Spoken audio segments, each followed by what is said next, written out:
প্রথমে ব্যাট করে 201 রান তুলেছিল সানরাইজার্স হায়দ্রাবাদ। নিজেদের মাঠে জয়ের জন্য মরিয়া ছিল প্যাট কামিন্সরা। শেষ বলে রবমান পাউলকে আউট করে দলকে জেতালেন ভুবনেশ্বর কুমার। 1 রানে রাজস্থানকে হারালো হায়দ্রাবাদ। মাত্র 3 উইকেট হারিয়ে 201 রান তুলে হায়দ্রাবাদ। ওপেনার ট্রাভিস হেড 44 বলে 58 রান করেন। অন্য ওপেনার অভিষেক শর্মা বড় রান করতে পারেননি। হেডের সঙ্গে জুটি গড়েন নীতিশ কুমার রেড্ডি। তারা একসঙ্গে 96 রান করেন। হেড আউট হওয়ার পর বড় রান তোলার দায়িত্ব নেন হেনরিক ক্লাসেন। রেড্ডি এবং ক্লাসেন মিলে করেন 70 রান। রেড্ডি 42 বলে 74 রান করেন।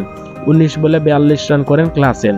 রাজস্থান রয়্যালস 201 রান তাড়া করতে নেমে শুরু থেকেই 10 রান প্রতি ওভার করে তুলছিল, কিন্তু উইকেটও হারাচ্ছিল তারা।